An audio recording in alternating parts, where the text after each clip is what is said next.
Hello Europe. Do you ever wonder, in Germany, in Holland, in France, why nothing ever changes when you go vote for people in your parliaments? It's that fucking simple and obvious. Because you vote on people that will do what? They will keep the rules of the system just as they are. So you, the populace, the population of Europe, will be under the thumb. Because that's exactly what the system fears. That's exactly what those in power, in control fear. That you want to change the system. So, in the EU, in this Treaty of Lisbon, they have written in the little fine print that they claim the right to kill you, to shoot with deadly force, or to use a lot of violence against you, regardless if it will be deadly outcome or not, if they think it is an uproar or a uprising. And no, that's not just for Brussels or Strasbourg. This goes for every country, because all those countries in the EU, their constitutions have been replaced by what? Yes, the European Constitution. I know there is in many countries there is resistance against this. There is many countries like Hungary, I applaud Mr. Orban, who will still maintain like, okay, we have some treaties, but we still retain our rights. We keep the right to be sovereign and to implement something or not, or to go along with something or not. But that's not the same as voting against. That is not the same. Voting against means that you change that whole fucking system. And if we want to have a united Europe, it should be in a different form. There should be protests everywhere in Europe, everywhere, in support of each other's little protests. Yes, big protests like 1 million people in France, but on the grander scale of things in Europe, it's small, right? 1 million people out of hundreds of millions of people. So, and it should be that if there is in Holland a farmers' protest, that at the same time when anywhere those farmers protest, everywhere in Europe these protests happen, all coordinated at the same time.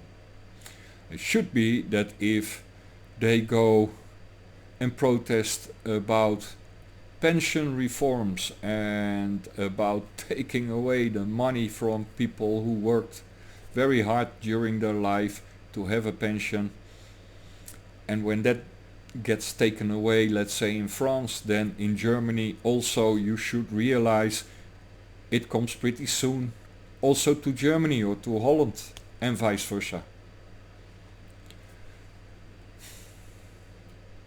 That parliament in Brussels is not elected by you and me. There is no representation for you and me. And the system has been written, the rules of the system have been written just like Hitler did. You make a rule, you write a law, and now you say everyone has to abide by it. Everything Hitler did was by the book, by the law. Yes, everything. Now I know there will be a lot of people crying, oh really, deporting Jews and doing all those horrible things is lawful. Yes, it was lawful. It was. Was it righteous? Was it morally right? No, of course not. But it was lawful, legal, because it was written in the law. So the same applies with this little, paragraph in the EU law, in that Treaty of Lisbon, in which a government, if they deem it an uprising or an uproar or a revolt, that they claim the right to shoot at those who uprise, who revolt against the system with deadly force.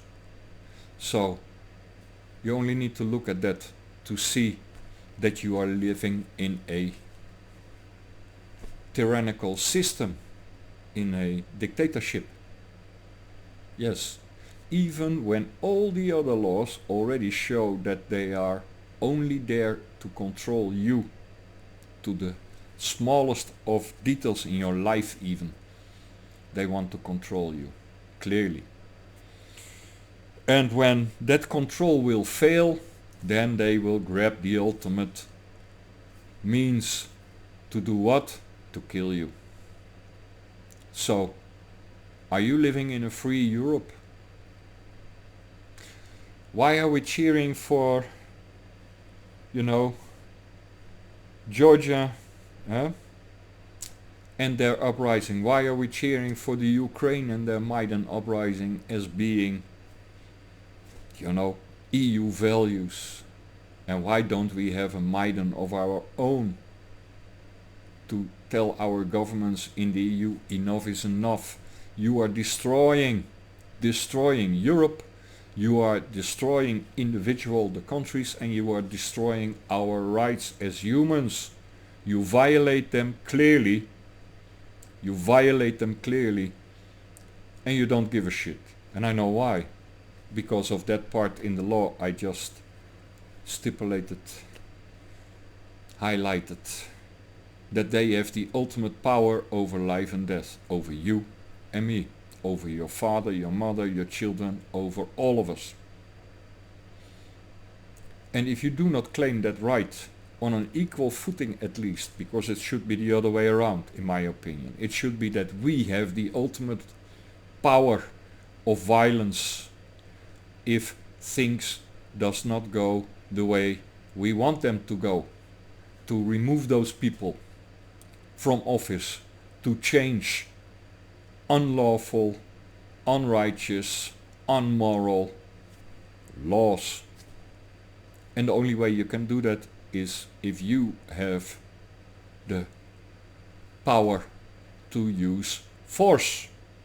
That's the way, the ultimate power to use force is the way how they keep you in check in Europe, how they keep you in check in any government, that they claim the ultimate power.